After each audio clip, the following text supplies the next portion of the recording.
There are moments when even gods hesitate. When Superman pauses mid-flight, when Batman's hand freezes over the Batarang, when Wonder Woman's sword stays sheathed. Moments when the universe itself seems to hold its breath, waiting to see if the hero will cross the line between salvation and damnation. Barry Allen had lived through such moments before, had created them even, when he ran back through time to save his mother and birth the Flashpoint paradox. He'd sworn never again. He'd promised Bruce, promised himself, that some tragedies must stand, that time's river flows one direction for a reason. But when he watched Superman fall, really fall, not the theatrical defeats or temporary setbacks, but the final, absolute end as Darkseid's Omega beams disintegrated the Man of Steel atom by atom, while the Lord of Apocalypse laughed and Earth burned, Barry Allen broke his promise. The Speed Force screamed as he ran, not the usual welcoming surge of lightning and motion, but a sound like reality tearing, like the universe begging him to stop. Barry pushed harder, faster. The cosmic treadmill beneath him shattered. The walls of the Flash Museum became streaks of red and gold. Central City disappeared. Earth disappeared. He ran beyond the multiverse's edge, into the space between spaces where the Speed Force was born, where time had no meaning and causality was just a suggestion. He'd done this before. He could do it again. Save Clark, stop Darkseid, prevent the invasion. Simple. The Speed Force had other ideas. Barry felt it the moment he exceeded theoretical maximum velocity, the instant his vibration frequency surpassed what reality could contain. It wasn't pain exactly. It was the sensation of being everywhere and nowhere, every, when and never. He was running through Central City in 2025, fighting Captain Cold in 2018, meeting Iris for the first time in 2012, dying in Crisis in 1985, being born in 1989, all simultaneously, all impossibly, all real. And then the multiverse fractured. Not like Flashpoint, where one timeline split into a singular alternate reality. This was total catastrophic structural failure. Barry watched, helpless despite his speed, frozen despite his motion, as 52 Earths became 5,000, then 5 million, then an infinite cascade of bleeding, merging, collapsing realities. He saw worlds where the Justice League were villains, worlds where Darkseid had already won, worlds where Superman lived but Earth died, worlds where he, Barry Allen, had never become the Flash, or became something far worse.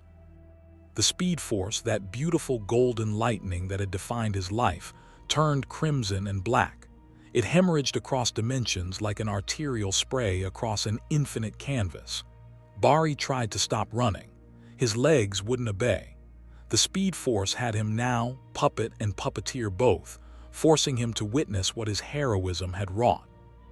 When he finally collapsed, and collapsed was too gentle a word for the way reality spat him out like poison, Barry found himself face down on cracked pavement under a sky that was subtly, terrifyingly wrong. 2 moons hung where one should be. The sun was too red, too dim, and Metropolis. If you want to see more characters enter different universes, hit that subscribe button and drop the name of a character and the universe you'd want to see them in down in the comments below. Hope shines brightest in the darkest night. Barry pushed himself to his feet, his scarlet suit scorched and torn, lightning still crackling across his body in erratic, painful bursts. Metropolis rose before him, but not the gleaming city of tomorrow he knew. This Metropolis was a fortress. Massive towers of black stone and steel stretched toward that wrong-colored sky, their architecture brutal and efficient. Statues lined the streets, not of Superman in his hopeful pose with cape billowing, but Superman kneeling, fist raised, face carved in stern judgment. The S-shield everywhere but rendered in black and red instead of hopeful blue and gold. And beneath each statue, carved in letters that made Barry's stomach turn, peace through power, order through strength, submit to save yourselves. No, Barry whispered. No, no, no, this can't be. Citizen, the voice came from behind him, cold and mechanical. You violate Metropolis curfew. Identify yourself. Bari turned. 3 figures in armor that were sleek black metal with glowing red accents, Superman's colors perverted. They carried weapons that hummed with Kryptonian energy signatures. Through their helmet visors, Bari saw ordinary human faces, but their eyes held the glazed certainty of true believers. "I'm the Flash," Bari said, raising his hand slowly. "I'm a hero. I need to speak with Superman. Clark Kent, where is he?" The lead soldier's expression didn't change. "The High Commander does not take audiences with vagrant speedsters. You will come with us for processing, or you will be processed here. Your choice." High Commander, not Superman, not even Kal-El. The title hit Bari like a physical blow. He'd done this. Whatever this reality was, whatever had twisted Clark into a tyrant, Bari's shattering of the multiverse had made it possible. Maybe this was a dark Earth bleeding through, or maybe this was what his Earth had become when he broke reality's spine. "I don't want trouble," Bari said, and he meant it. "I just need to understand what happened. When did Superman become?" 17 years ago, a new voice interrupted, female and cold. "When Batman betrayed the Justice League and murdered Wonder Woman. When Superman realized that humanity needed rulers, not heroes. When the weak were finally brought to heel." Bari spun. She dropped from the rooftop with warrior's grace, armored boots striking pavement with precise force. At first glance, she looked like Diana. Same tall, powerful frame. Same dark hair, though this woman wore it in a severe bun rather than Diana's loose waves. Same armor aesthetic, but where Wonder Woman's equipment spoke of ancient Amazon honor and gold-trimmed hope, this woman's gear was matte black tactical excellence. The woman who wasn't Diana studied Bari with eyes that were Diana's exact shade of blue but held none of her warmth. "You're not from this Earth," she said. "It wasn't a question. Your molecular vibration is wrong, unstable, and your speed force signature," she tilted her head, "it's bleeding across multiple frequencies. What did you do, speedster?" "I tried to save someone," Bari said quietly, "and I broke everything instead." The woman's expression shifted, not quite sympathy, but recognition of a familiar burden. "Then you're either the stupidest hero I've ever met, or you actually understand what it means to carry the weight of impossible choices." She turned to the armored soldiers. "Stand down. I'm taking this one to the fortress." "Lady Valkyrie," the lead soldier protested. "Protocol requires all unauthorized." "Are you questioning my authority, soldier?" Her hand moved to the sword at her hip, not the godkiller Bari noticed, but something that looked like it could kill gods all the same. "Because I helped write those protocols. Before you were born. Before your parents were born. So, unless you'd like to test whether Superman's armor protects against Amazon steel, you'll return to your patrol." The soldiers saluted stiffly and moved away, speaking into communication devices in hushed, nervous tones. Bari watched them go, then looked at the woman who'd saved him from processing, whatever that meant. "Lady Valkyrie, you're not Wonder Woman." "Wonder Woman died 17 years ago," the woman said flatly. "Killed by the last man who believed gods should be kind. I'm Donna Troy, Diana's younger sister, the only Amazon left after Superman's purge of the Messiah." She gestured sharply. "Walk, talk. If your story is interesting enough, I might help you. If it's not, I'll kill you myself before Superman's regime turns you into another obedient drone." Bari fell into step beside her, his mind racing faster than his feet could manage right now. Donna Troy. In his reality, Donna was Troya, had been Wonder Girl, had died and returned, and found her place among the teen titans and the hero community. But this Donna was harder, colder, a warrior who'd survived something unspeakable. They moved through streets that were eerily clean and orderly. Citizens walked in predetermined patterns, their clothing uniform and practical. No laughter, no music, just the quiet efficiency of a population that had learned obedience. "This is what Superman built?" Bari asked, unable to keep the horror from his voice. "This is what Superman saved," Donna corrected. When Batman went rogue, he had contingency plans ready. You know how Bruce was, paranoid, prepared for everything. He activated a virus that would have killed every metahuman on Earth, Superman included. Clark tried to reason with him, tried to find another way. Bruce didn't listen, so Diana confronted him. Donna's jaw tightened. Barry saw pain there, old but never healed. Bruce had a plan for Diana, too. Kryptonite-laced Godkiller blade. Max Lord's mental programming as backup. When Diana walked into the Batcave that night, Bruce was already gone, replaced by a weapon specifically designed to kill gods. She didn't see it coming until the sword was through her heart. God, Barry whispered. Superman found them 30 seconds too late. Diana is dead on the Batcave floor. Batman standing over her body, not Bruce anymore, just the cowl and the mission and the absolute certainty that he was right. Donna stopped walking, her hand on her sword hilt, knuckles white. Clark broke Batman's neck with his bare hands. Then he flew to the watchtower and gave the rest of us a choice. Help him build a world where no hero would ever have to die again or stand aside. Most stood aside. Those who stood against him, she trailed off. Well, you don't see Green Lantern or Flash protecting this city, do you? Barry's blood ran cold. What happened to them? Hal Jordan is in the Phantom Zone. Has been for 16 years. Barry Allen. Donna's eyes narrowed, studying him. Interesting, you're Barry Allen or a Barry Allen. In this reality, our Flash refused to bow, said that freedom mattered more than safety. Superman respected that, I think. Let him run. Barry ran for 7 months straight before his body gave out. They buried him with full honors. Superman himself delivered the eulogy. The world tilted. Barry stumbled, and Donna caught his arm with strength that would have shattered normal human bone. Easy, speedster. Whatever you did to break reality, it's clearly eating you alive. Your Speed Force signature is destabilizing further. I can see it, red and gold lightning turning black at the edges. She pulled him into an alley away from watching eyes. Talk fast. What happened in your reality? Why are you here? Barry took a shuddering breath. Darkseid invaded. Full-scale assault, not a probe or a test. He killed Superman. I saw it happen. Omega beams at point-blank range while Clark was protecting civilians. I couldn't let it stand, so I ran. Faster than I've ever run before. I was going to go back, prevent the invasion, save Clark. Instead, you shattered the multiverse, Donna finished. I can feel it, speedster. Reality is bleeding. This world, your world, 1,000 other worlds, all bleeding together like watercolors in rain. You didn't just break time, you broke everything. I know, Barry's voice cracked. I felt it happen. I saw infinite Earths collapsing, merging, fracturing, and I couldn't stop it. The Speed Force wouldn't let me stop running until it was done.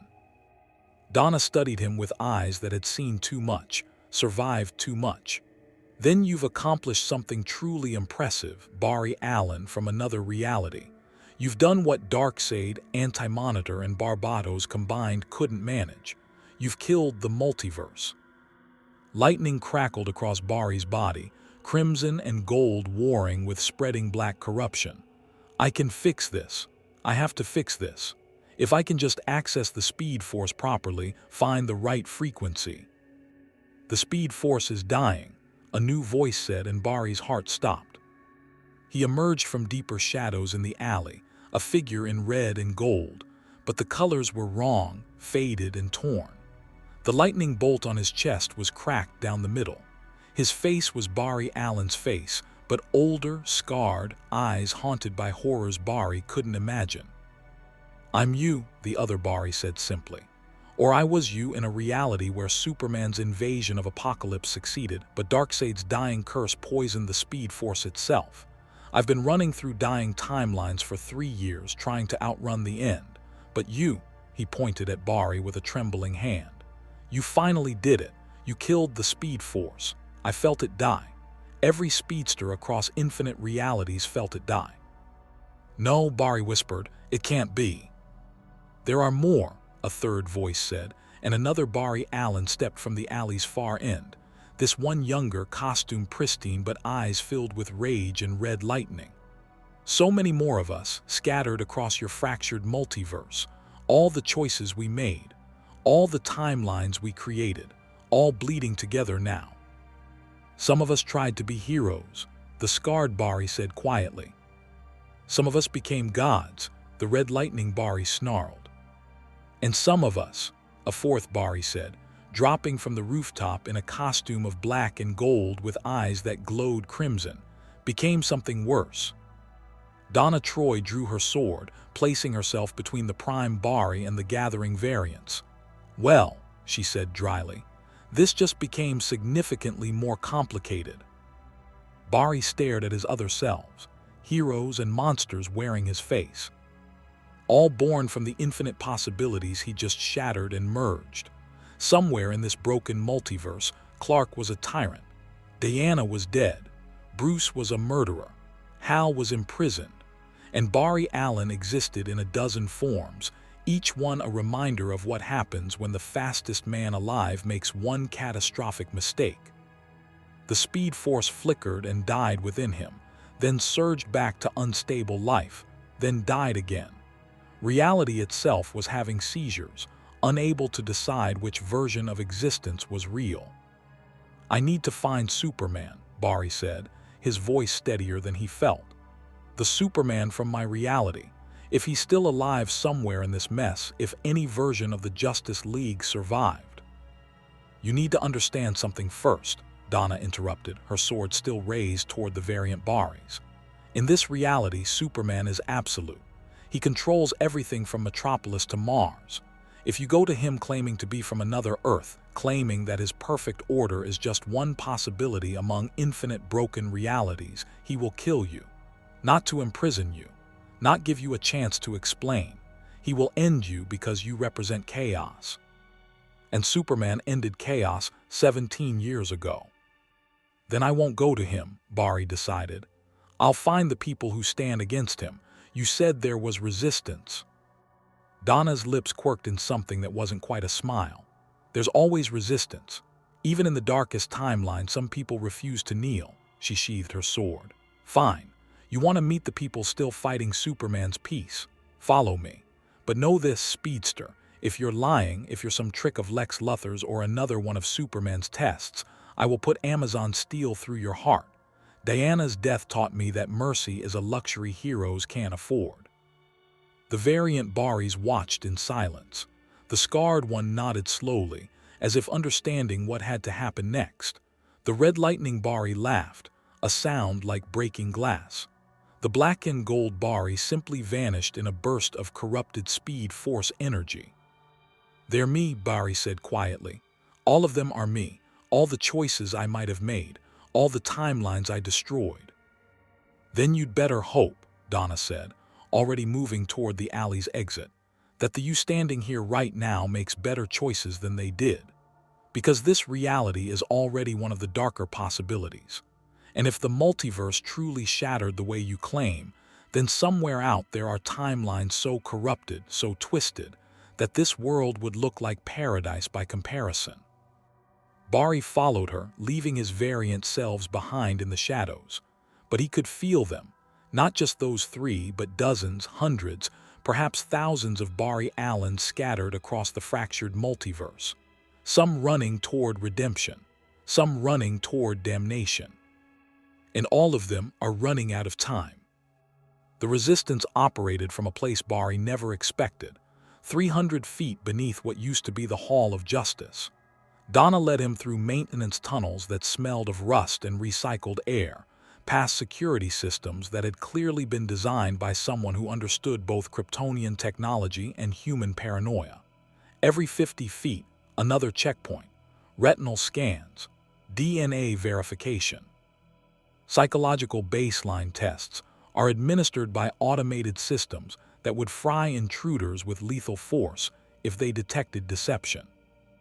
Luthor's work, Donna explained as they descended another level. Before Superman killed him, Lex spent his last 3 years building these tunnels, preparing for the day when resistance would be the only option left. He died buying us time to evacuate the first resistance cell. Superman crushed his armor like aluminum foil and left his body hanging from LexCorp Tower for a week. A reminder. God, what happened to this world? Barry whispered. Someone tried to be a hero, Donna said without looking back. Just like you did. The tunnel opened into a massive underground chamber that had clearly been a Kryptonian fortress once. Crystalline structures jutted from walls, though most were dark now, their power drained or deliberately shut down. Makeshift living quarters clustered in corners. Command stations built from salvaged technology. And people, perhaps 200 souls, human and metahuman alike, all bearing the exhausted determination of those who fight unwinnable wars. At the chamber's center stood a man Barry recognized immediately, though 17 years had carved hard lines into his face and silver through his black hair. He wore tactical gear instead of a cape, and he carried himself with the controlled violence of someone who'd crossed every line he once swore to protect. Bruce, Barry breathed. Batman, or what remained of him, turned. His eyes were cold blue chips behind a tactical mask, and when he spoke, his voice carried the rasp of old damage. Wrong, Bruce, speedster. That Bruce died when Diana did, when Superman murdered him. I'm Thomas Wayne, pulled from another timeline's flashpoint before your little multiversal catastrophe. The Bruce Wayne of this world is dead, but his city still needed a Batman. He moved closer, predatory and assessing. Donna, report. Found him in Metropolis proper, vibing wrong frequencies and bleeding unstable speed force, Donna said. Claims he's Barry Allen from a reality where he tried to prevent Darkseid's invasion by running faster than the multiverse could contain. Says he broke everything. Multiple Barry variants are already manifesting across the city. Thomas Wayne's jaw tight. Of course, because one speedster breaking reality wasn't enough. He circled Barry slowly, and Barry saw the weapons hidden in that tactical suit, kryptonite knuckles, Chinese letter, Chinese letter, Chinese letter, Chinese letter darts, sonic disruptors and modifications he couldn't identify but which radiated barely controlled lethality. You're bleeding dimensional instability like radiation. Every second you exist in this space, you make reality a little more broken. Give me one reason I shouldn't put you down before you make things worse. Barry met his eyes. Because I'm going to fix this, whatever it takes. That's what they all say, a woman's voice cut in, sharp and bitter. She emerged from behind a console, red hair, green eyes, a face Barry knew better than his own, right before they make everything exponentially worse. Iris, Barry's voice cracked. Not your Iris, she said flatly. Mine died in the Purge when Superman decided journalists who questioned his methods were enemies of peace. I'm Iris West Allen, war correspondent turned resistance intelligence officer. I've spent 16 years documenting Superman's atrocities and broadcasting them to anyone still capable of independent thought, which gets smaller every year, by the way. His neural compliance network covers 60% of Earth's population now. Barry felt like he'd been gutted. I'm sorry, God, I'm so sorry. Save your apologies, Iris interrupted. I don't need them from another reality's version of my dead husband. What I need is information. You claim you shattered the multiverse. Explain. Technical details. Now. Barry took a breath and tried to organize the chaos in his mind. I pushed past maximum velocity, exceeded what the speed force could safely contain. My vibrational frequency went beyond quantum coherence. Instead of moving through time linearly or even creating a single branching timeline, he struggled for words. Imagine reality as a pane of glass. Flashpoint was a crack. What I did was take a hammer to it. The entire structure fractured. Infinite Earths that existed separately started bleeding into each other, merging, collapsing. And the speed force itself is dying, a new voice finished. A young man approached, perhaps 17, wearing a makeshift costume of yellow and red. His face was Wally West's face, but thinner, harder, eyes too old for his years. I felt it the moment it happened, like someone cut off my legs. I can still access trace amounts of speed, but the force itself is hemorrhaging across dying realities. Wally, Barry said, recognition and grief twinning together. You're The last speedster this reality had before you arrived, Wally said. Barry Allen trained me for 3 years before Superman killed him. Taught me everything about the Speed Force, about responsibility, about how speed is both a gift and a curse.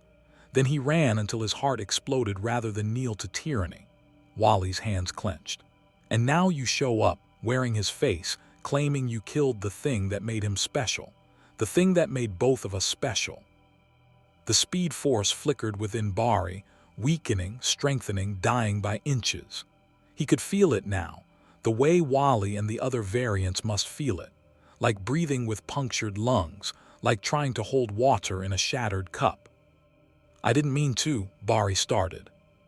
Nobody ever means to, Thomas Wayne interrupted. That Bruce, the one Superman killed, had a saying. The road to hell is paved with good intentions and superhuman power. You had both. Now show me the practical consequences. Barry closed his eyes, reaching for the Speed Force with senses beyond normal perception. What he found made his blood freeze. There are rifts, dimensional tiers across the planet, places where your reality bleeds into others. I can feel them, a dozen in Metropolis alone, more openings every hour. They're stable for now, but if the Speed Force continues dying, they'll become permanent, Iris finished, her journalist's mind already racing ahead. Multiple realities occupying the same physical space, buildings from different Earths overlap, people meeting their variants.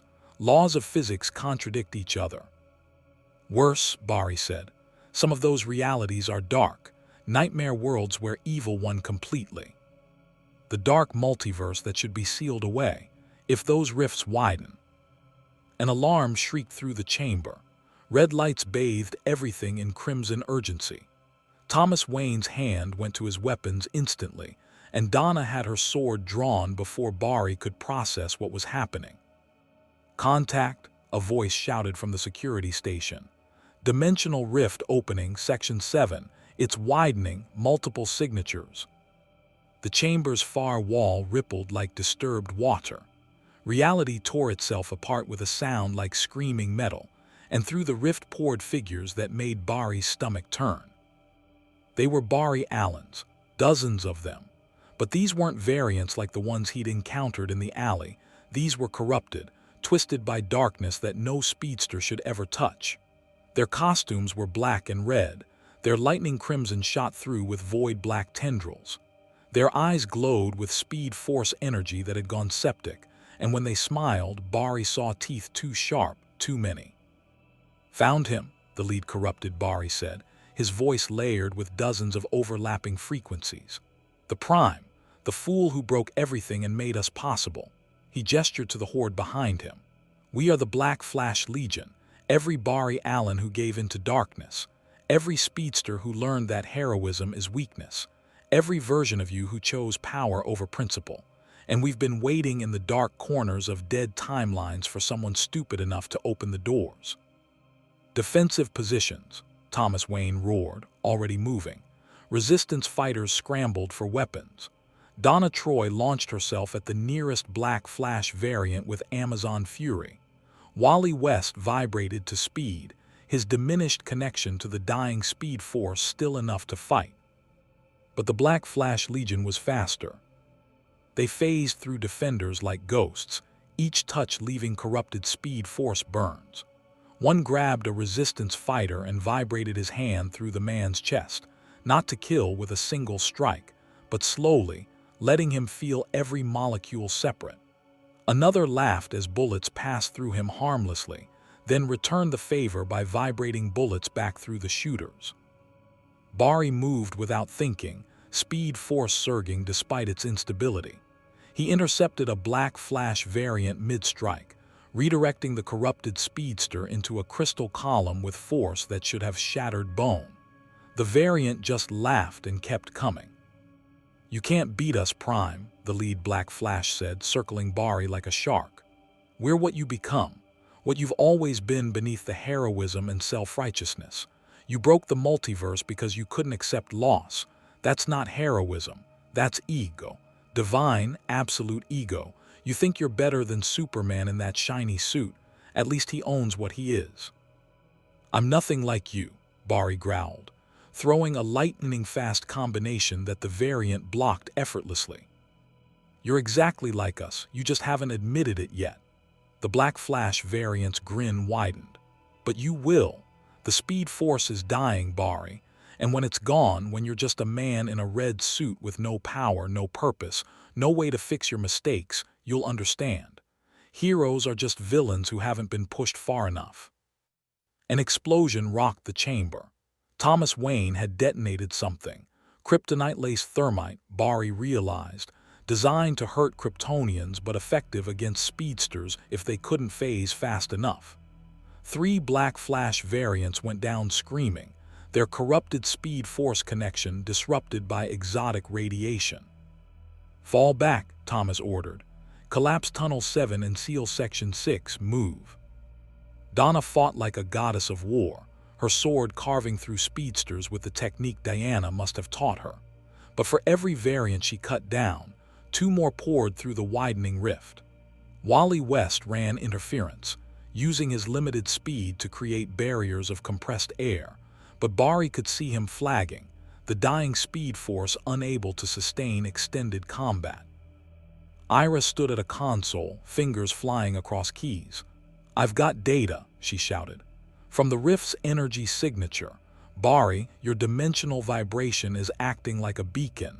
Every corrupted speedster in the shattered multiverse can feel you." "Of course I am," Bari said bitterly, dodging another strike. "Because I wasn't already responsible for enough damage." "Less self-pity, more solutions," Thomas Wayne snapped, throwing a batarang that exploded in neural toxin. 2 Black Flash variants went down convulsing. "You broke reality, speedster. Start figuring out how to fix it before we all die in the attempt." The lead Black Flash variant suddenly stopped fighting, holding up a hand. His Legion obeyed instantly, pulling back into defensive formation.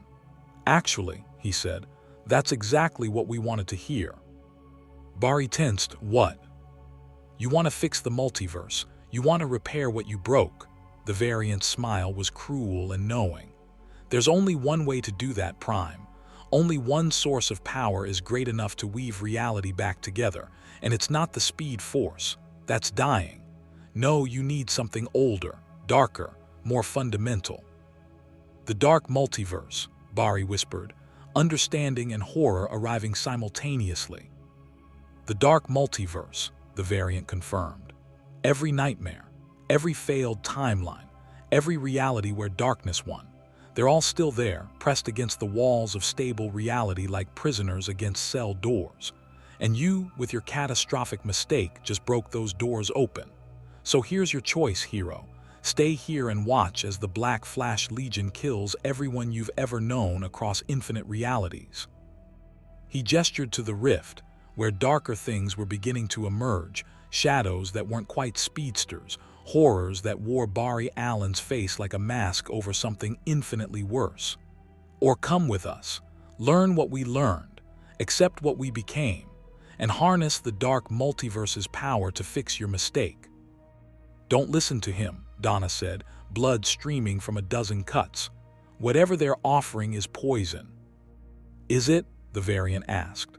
"Or is it just the truth you heroes refuse to face? Power requires sacrifice. Salvation demands compromise. You want to save the multiverse, Bari? Then stop pretending you're better than us. Stop clinging to the moral high ground. Become what you need to be." The chamber shook. More rifts are opening, more realities bleeding through. Bari could feel them all, worlds where Superman was the villain, where Diana lived and Bruce died, where Darkseid conquered Earth, where the Green Lantern Corps fell, where magic consumed technology, where hope itself died. All pressing against this moment, this choice. The Speed Force within him flickered again, weaker than before. Wally stumbled, nearly falling as his connection frayed further. Across the multiverse, Bari sensed other speedsters, heroes who'd never done anything wrong, feeling their power die because of his mistake. "There has to be another way," Bari said, but his voice lacked conviction. "There isn't," the Black Flash variant said simply. We've tried, thousands of us across thousands of dying realities. The math is absolute. To repair reality, you need power equivalent to what broke it. You shattered the multiverse with speed, force, energy. You need something equal and opposite to stitch it back together. The Dark Multiverse is the opposite. Nightmare to dream, shadow to light, death to life. And the cost? Barry asked, though he already knew. The cost, the variant said, is you. The Barry Allen who tried to be a hero. That version of you dies. What emerges will be darker, harder, capable of the terrible choices required. But it will be powerful enough to save everything you destroyed. Thomas Wayne moved to Barry's side, his voice low and urgent. I've made terrible choices, Speedster. Lived in a world where I became Batman by watching my son die in that alley instead of me. I know what it costs to become something dark for the right reasons. And I'm telling you, don't do this. Once you cross that line, there's no coming back. Trust me. But if I don't, Barry said quietly, the multiverse dies, every Earth, every reality, everyone I was trying to save. They all cease to exist because I made one catastrophically selfish choice. At least this way they survive. As slaves to darkness, Donna said. As prisoners in a multiverse stitched together with nightmare energy. That's not salvation, Barry. That's damnation with better PR. The Black Flash variants waited, patient as death. The rifts continued widening, and somewhere in the chaos, Barry felt another presence, vast, terrible, and intimately familiar. He's here, Wally said suddenly, his face going pale. Oh God, he's here. Who? Barry asked. The chamber's ceiling exploded inward, not from bombs or energy weapons, but from pure, overwhelming force. Rubble rained down, crushing resistance fighters who couldn't move fast enough. And through the dust and destruction descended a figure in blue and red, cape billowing, eyes glowing with heat vision barely contained. Superman landed with an impact that cracked the floor. But this wasn't the Clark Kent Barry knew, the Kansas farm boy with infinite kindness and unshakable morals. This Superman moved like a predator. His jaw was set in lines of absolute authority, and when he spoke, his voice carried the weight of someone who'd ended all debates 17 years ago and never looked back. Speedsters, Superman said, his heat vision sweeping across the Black Flash variants without concern. Dimensional rifts, multiversal destabilization, and at the center of it all, his eyes fixed on Barry, and the temperature dropped. Another Barry Allen, another hero who thought he knew better, another fool who broke reality because he couldn't accept the one fundamental truth: some people must die so others can live. Clark, Barry started.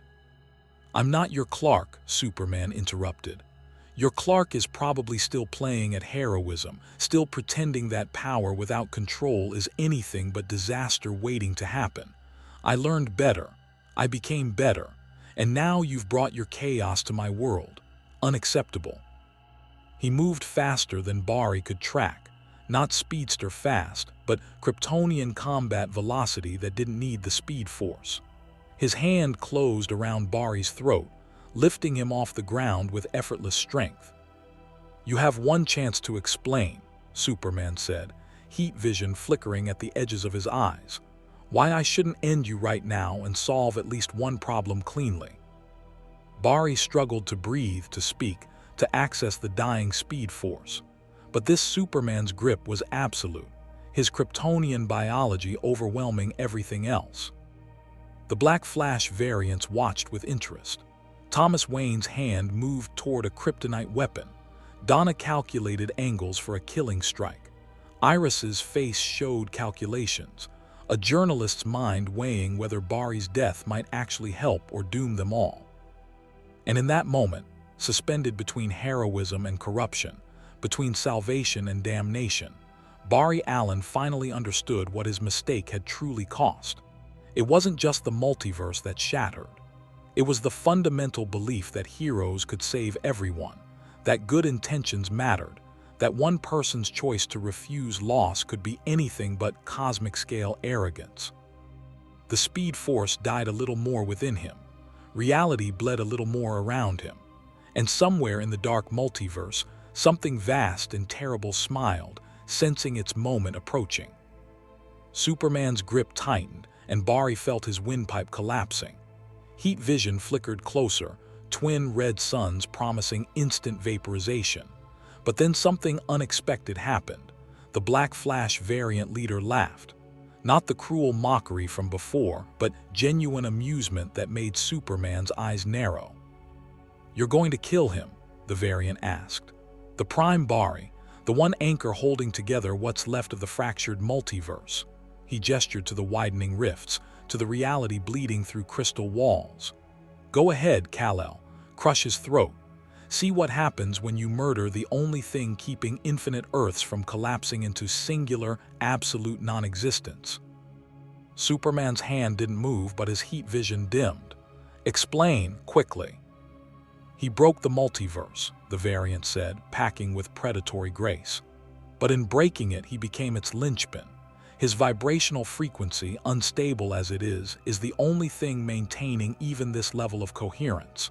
Kill him and reality doesn't just fracture further, it ceases entirely.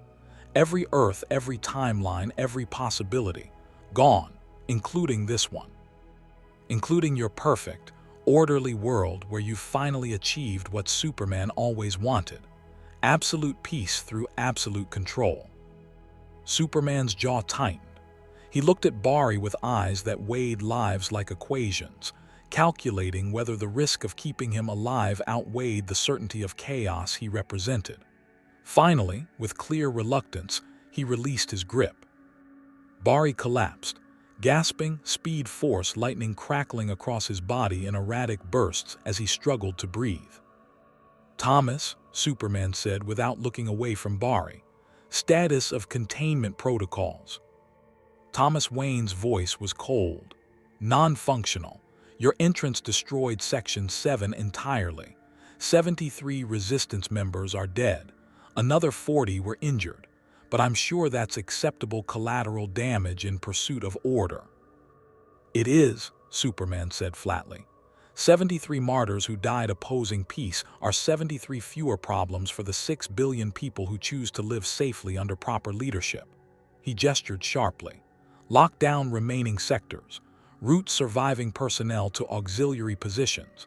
And someone," his heat vision flared toward the Black Flash variants, "explain why I shouldn't incinerate all of you before dealing with the larger problem."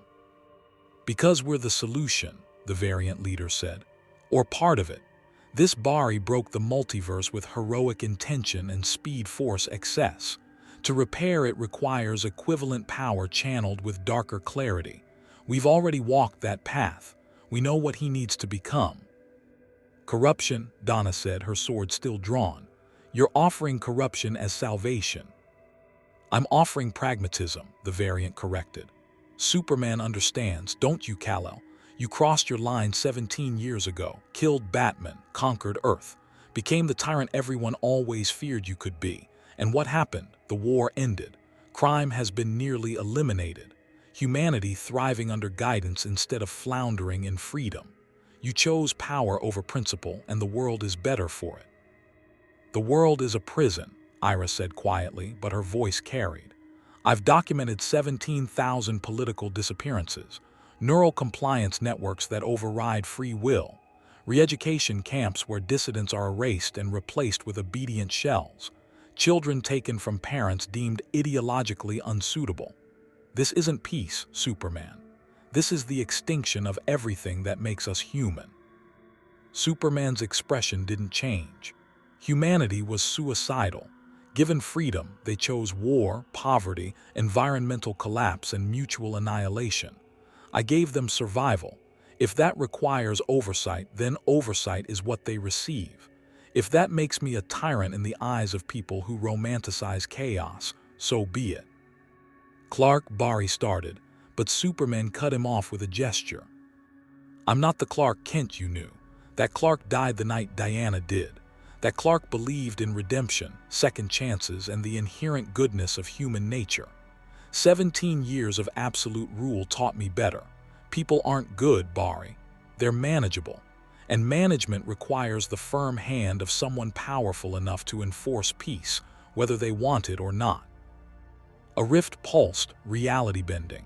Through the tear, Bari glimpsed another Earth, one where fire consumed cities and the sky was perpetual ash. Shadows moved there, things that had once been heroes before the darkness took them completely. "The Dark Multiverse is pressing closer," Wally said, his young voice tight with fear. "I can feel it, nightmares bleeding through." "Because the structure holding them back is failing," the Black Flash variant explained. "The cosmic membrane between stable reality and entropic nightmare was maintained by the multiverse's integrity. Your friend here shattered that integrity. Now the Dark Multiverse leaks through like poison through cracked skin. Eventually, days, maybe weeks if we're lucky, the distinction between real and nightmare will collapse entirely. And then," he smiled, "well, imagine the Batman who laughs, multiplied across infinite horrific variations, flooding into every reality simultaneously." Thomas Wayne flinched. Bari saw recognition and terror in his eyes. "You've encountered him," Bari said quietly. "The Batman who laughs." "Once," Thomas said. "In the Flashpoint timeline before I was pulled here, he came through a breach we didn't understand at the time. Killed 17 Amazons and a Green Lantern before we managed to drive him back. That was one of his, in one reality, for 10 minutes.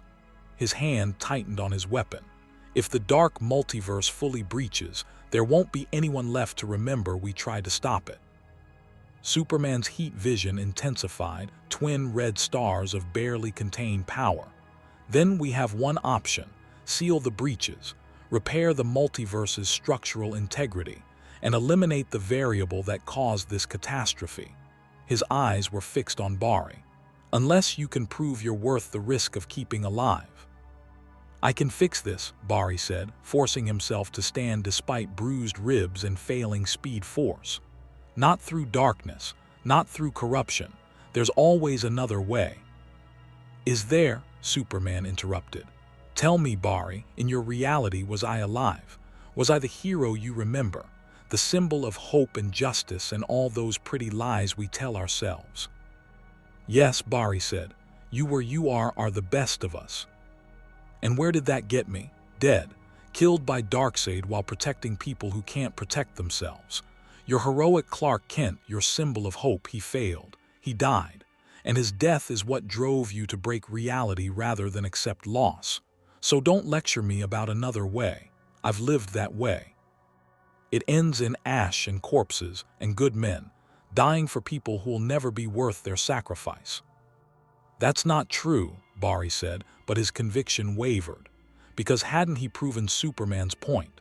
Hadn't he shattered infinite realities because he couldn't accept Clark's death?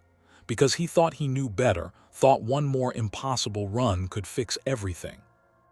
"The truth," a new voice said, feminine and cold as deep space, "is that you're both correct, and both catastrophically wrong." Reality tore itself in half.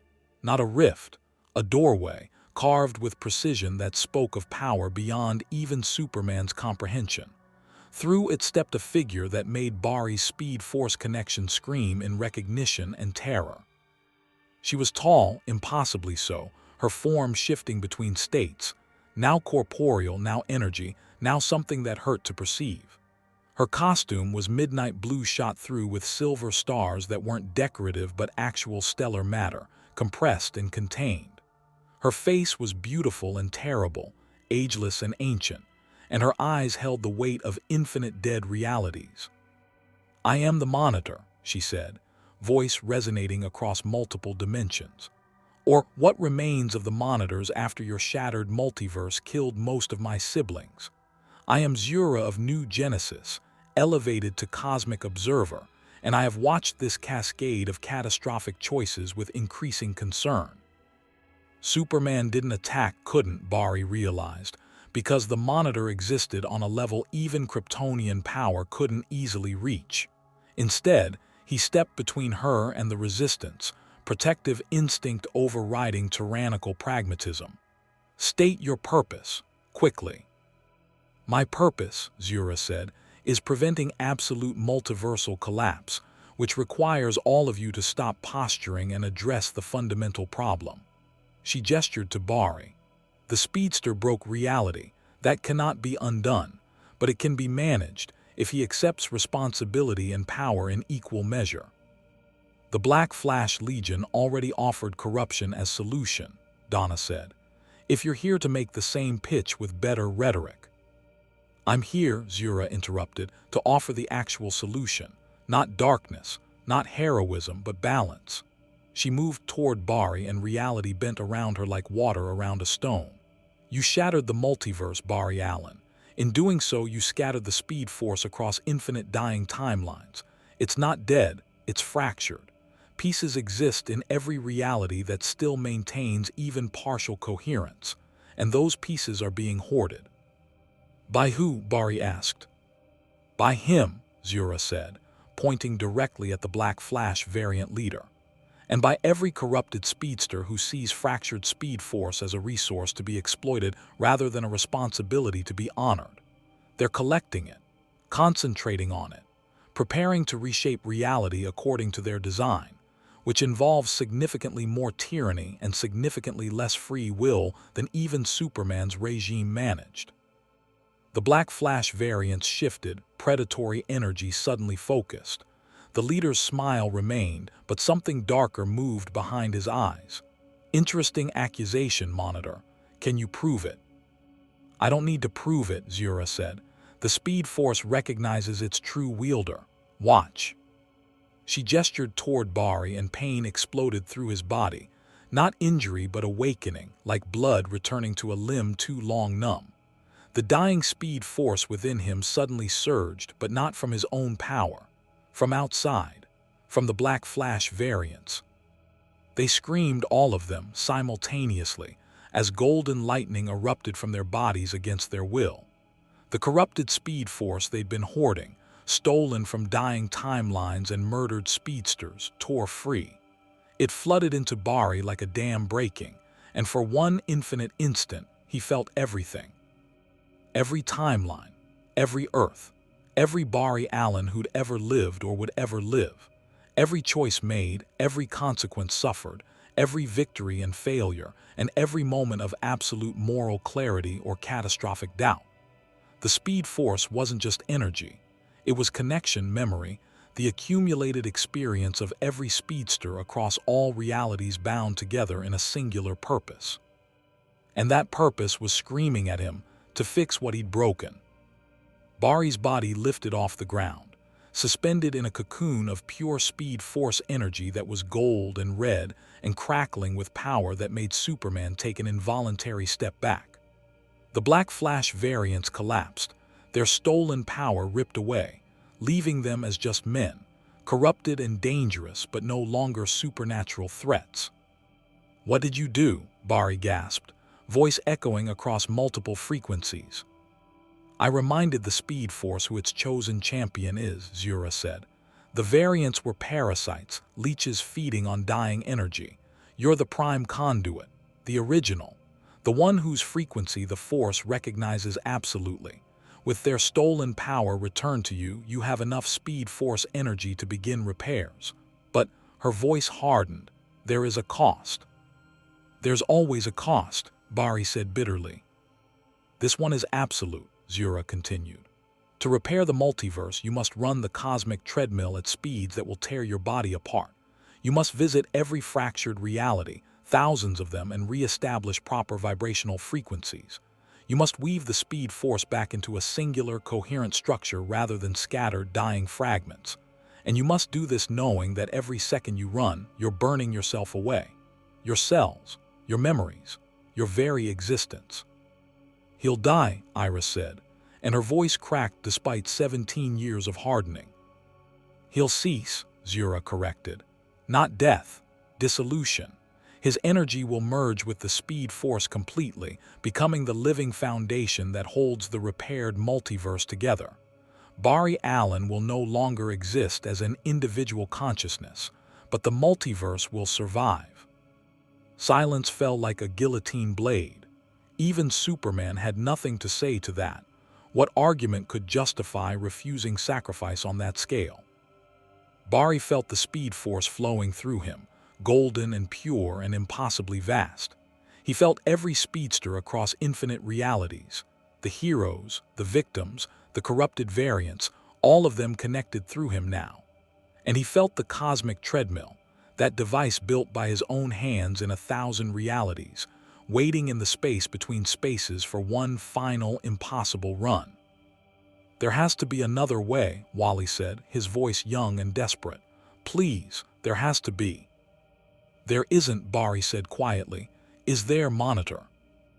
Zura's expression was unreadable. "The mathematics are absolute. One life for infinite realities. Your existence for the multiverse's survival. And even then, success is not guaranteed. If you lack the strength to complete the run, if your will falters, if you hesitate, everything ends regardless."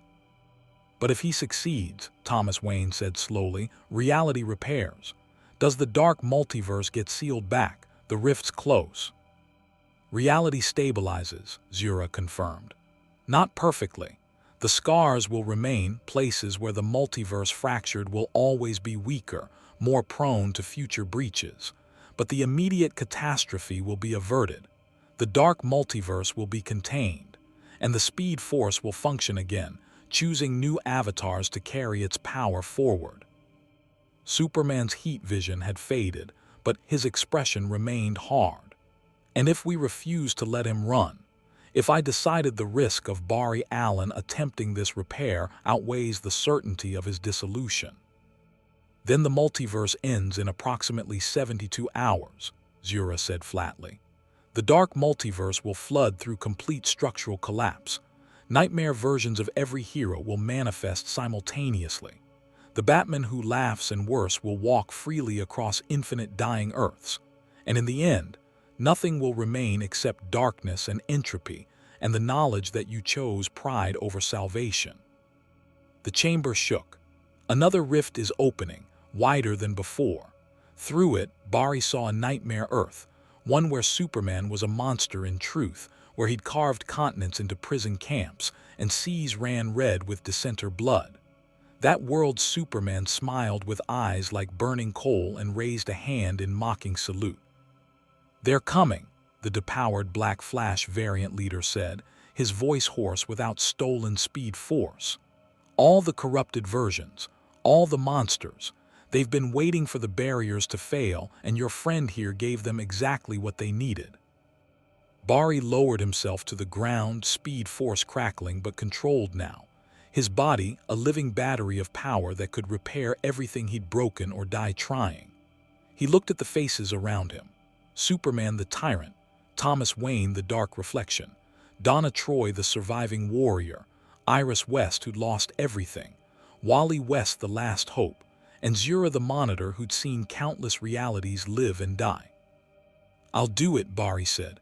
"I'll run the treadmill, I'll repair what I broke." "Bari, no," Iris started. "I have to," Bari interrupted gently. "This is my fault, my arrogance, my refusal to accept loss.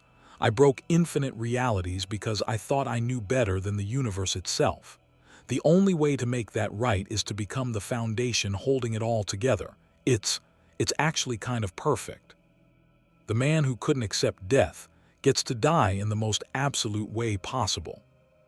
"There's no heroism in suicide," Superman said, but his voice lacked its earlier certainty.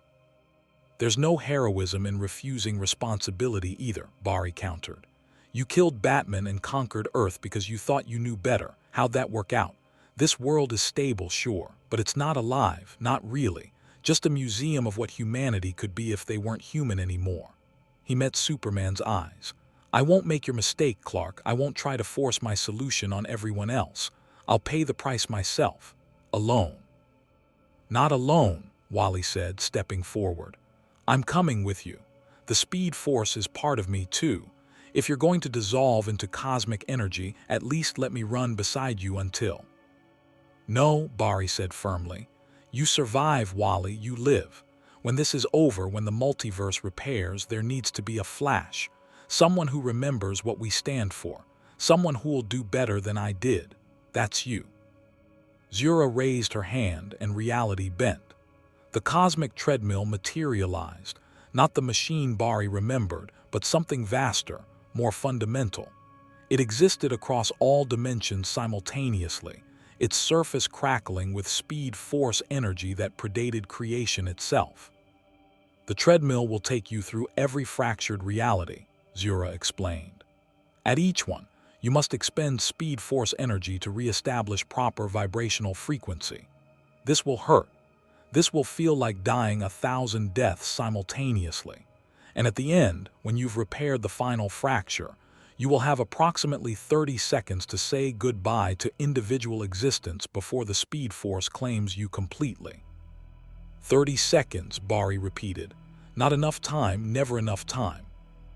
I'll make sure your sacrifice isn't forgotten, Iris said, and tears tracked down her face despite 17 years of refusing to cry. Every reality will know what Bari Allen did. I'll spend the rest of my life making sure of it. Thank you, Bari said simply. He moved toward the treadmill, speed force lightning playing across its surface like an eager greeting. Behind him, Superman said nothing, but Bari caught the slightest nod, the barest acknowledgement that some sacrifices matter even to tyrants. Thomas Wayne's hand rose in salute, the gesture of one soldier to another. Donna Troy touched 2 fingers to her heart, an Amazon farewell to a warrior going to certain death. And Wally West just stood there, tears streaming, watching the mentor he'd barely known prepare to die for a mistake any of them might have made. Bari placed his hand on the treadmill. The speed force surged in welcome and warning both. One more thing, Zura said. The Dark Multiverse will try to stop you. Every nightmare version of every hero will manifest to prevent repair. You'll face the Batman who laughs, the Superman who fell, the Wonder Woman who slaughtered, and worse corruptions than any reality should contain. They are entropy given form, and they do not want creation to survive. Then they're going to be disappointed, Bari said, and despite everything, despite the fear and guilt and absolute certainty of dissolution, he smiled. Because I'm the Flash, and the one thing I've always been good at is running toward impossible situations with nothing but hope and the belief that someone has to try. He stepped onto the treadmill. Reality screamed, and Bari Allen began his final, impossible run. The cosmic treadmill didn't move, Bari did, and reality moved with him.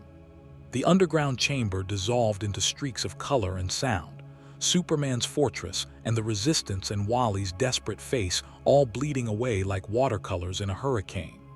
The speed force roared through Bari with power that was ecstasy and agony merged, 1,000 lifetimes of energy compressed into each heartbeat. The first fractured Earth materialized around him like a photograph developing in reverse.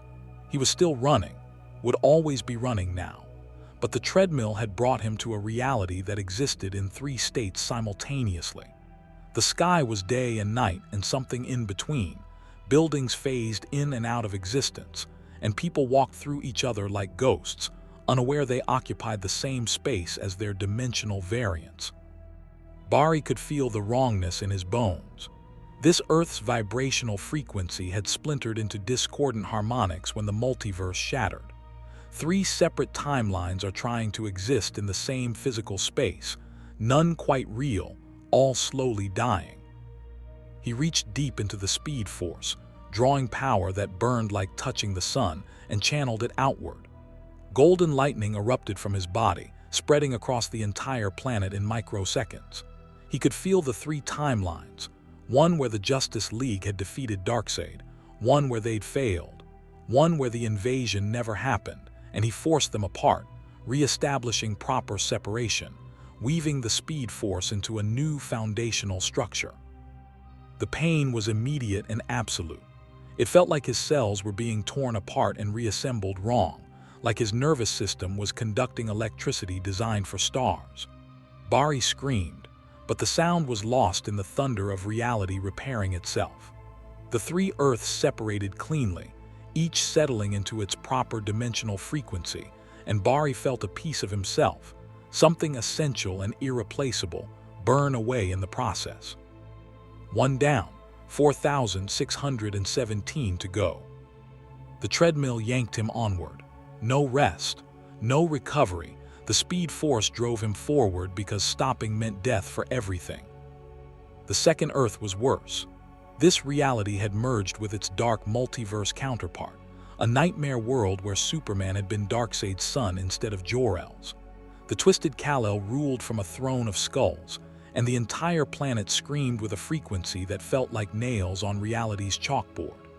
Batman existed here, but he was broken, twisted, laughing with Joker toxin that had finally won after decades of exposure. Barry ran through streets where heroes hung from lampposts as warnings. He phased through the throne room where Dark Superman sat, and for one instant their eyes met. The tyrant saw him, recognized what he was attempting, and smiled with cruel approval. "Run, little speedster," Dark Superman said, voice carrying across dimensions. "Run and burn yourself away. It won't matter. We're coming through regardless. The Dark Multiverse is patient, and we have infinite nightmares to throw at you." Barry ignored him, channeling Speed Force energy into the planet's core. This separation was harder. The Dark Multiverse had sunk hooks deep, infected the very fabric of this reality. To repair it, Barry had to burn out the corruption entirely, which meant burning himself in the process. He felt memories dissolving, his 5th birthday party, the first time he'd worn the Flash costume, a conversation with Iris about wedding venues, all sacrificed to fuel the purification. The Dark Earth tore away with a sound like breaking bones, pulled back into its nightmare dimension while the proper Earth stabilized, scarred but surviving. Barry staggered on the treadmill, his body smoking, Speed Force lightning flickering erratically. 2 down, the dissolution had begun. Earth after Earth blurred past. Some repairs were simple, just realigning vibrational frequencies, separating overlapping timelines. Others required Barry to dive deep into planetary cores or Speed Force nexuses, burning away corruption or infection. Each repair cost him more memories, more physical cohesion, more of the identity that made him Barry Allen instead of just raw Speed Force energy. On Earth 47, he met another Barry Allen, not corrupted like the Black Flash variants, but desperate and terrified. This Barry had been trying to repair the multiverse from his end, running until his legs were bloody stumps, held together only by Speed Force will. "Is it working?" the other Barry gasped. "I've been running for days, weeks. I can't remember. Tell me it's working." "It's working," Barry lied, because what else could he say? This variant would dissolve just like he would, and there was comfort in believing the sacrifice mattered. They ran together for 3 Earths, repairing in tandem before the other Barry simply stopped existing mid-stride, dissolved into golden lightning that dispersed across dying timelines. Barry didn't stop, couldn't stop. The treadmill wouldn't allow it. On Earth 113, the Batman who laughs was waiting. He stood in the center of Gotham, a twisted amalgamation of Bruce Wayne's tactical genius and Joker's nihilistic madness, and around him, reality itself was rotting. Buildings melted like wax. People transformed into grotesque parodies of themselves. The sky bled. "The Flash," the Batman who laughs said, his voice a chorus of screaming and laughter. "I wondered when you'd arrive. I've been preparing such a welcome." He gestured and the Dark Multiverse responded. Breach points opened across the city, and through them poured horrors wearing familiar faces. Wonder Women with serpent hair and petrifying gazes. Green Lanterns whose rings ran on fear and pain. Aquaman who commanded not sea life but the drowned dead. And Supermen. Dozens of corrupted Supermen, each one representing a different way the Man of Steel could fall. "You can't repair this Earth while I'm here," the Batman who laughs explained, circling Barry like a predator. "My presence corrupts reality faster than you can heal it. So you have a choice. Fight me, waste precious time and energy and watch other Earths die while we battle. Or run past, leave this world to corruption, and carry the knowledge that your cowardice damned billions." Barry's Speed Force flickered. He was so tired. So much of himself already gone. He could barely remember his mother's face, couldn't recall the name of his elementary school, didn't know if Iris's eyes were green or hazel or something he'd once known but had burned away to fuel reality's repair. Not a choice, Barry said and charged. The Batman who laughs laughed, of course. He did, and met the charge with weapons that were batarangs and Joker cards merged into something that cut across dimensions. Barry phased through them, vibrating his molecules to exist slightly out of sync with this reality, and drove his fist into the corrupted Batman's face. It was like punching wet concrete mixed with razor blades. The Batman who laughs head snapped back, then snapped forward, bones breaking and reforming instantly. His grin never faltered.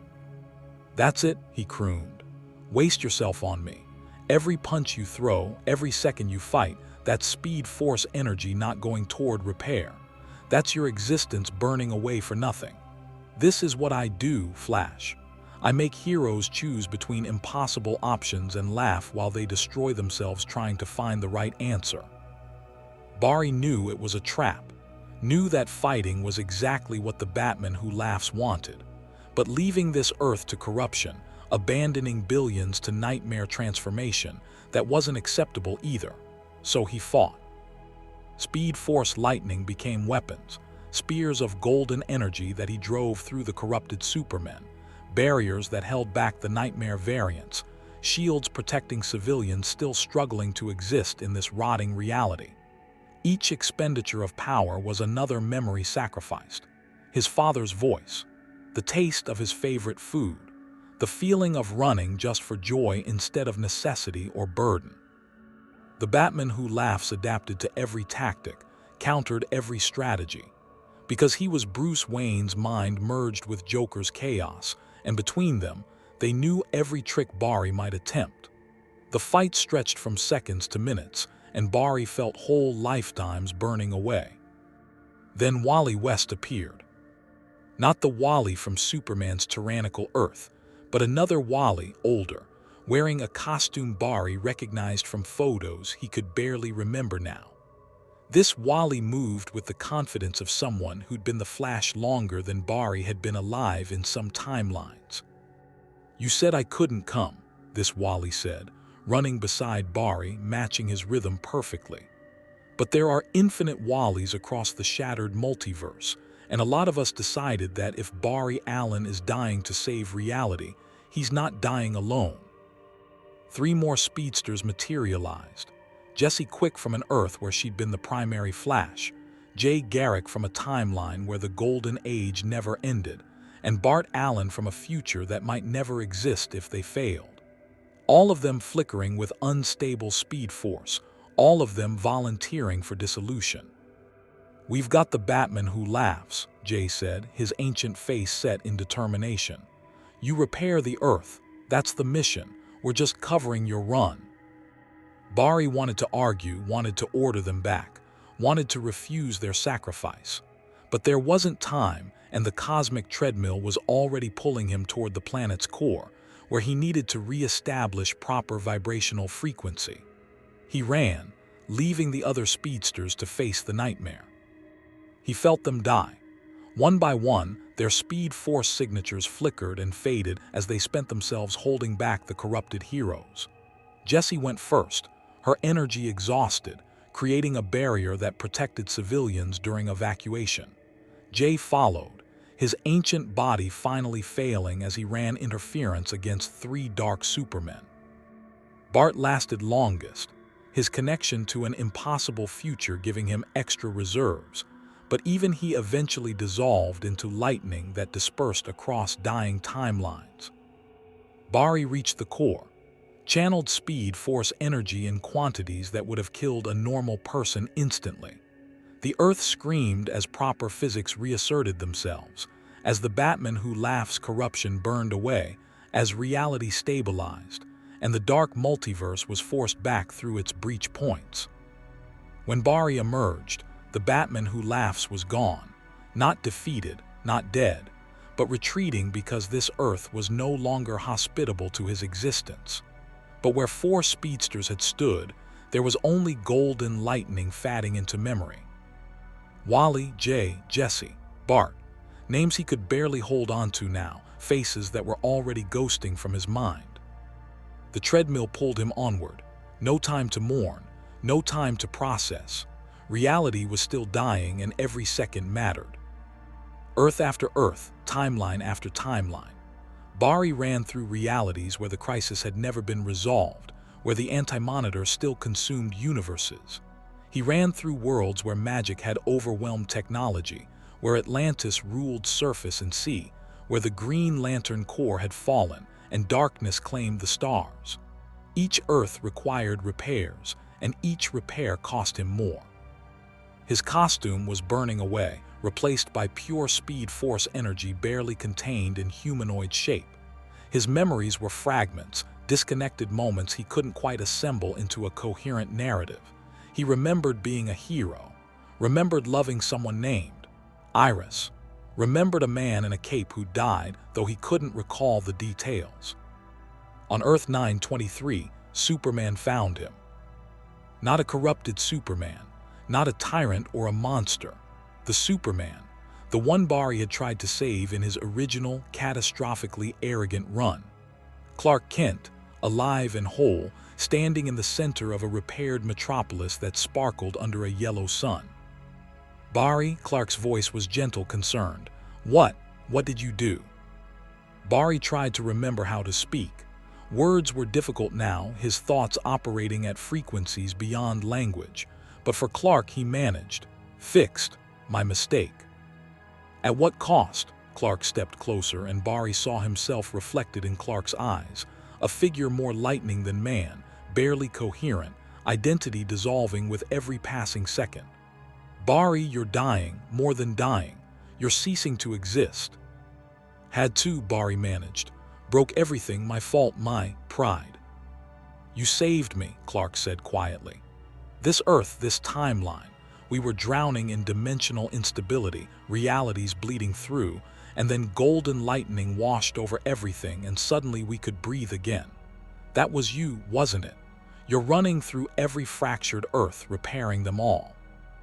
Bari nodded, or thought he did. Physical gestures were becoming abstract concepts. How many left? Clark asked. Bari tried to calculate, but the numbers wouldn't hold still.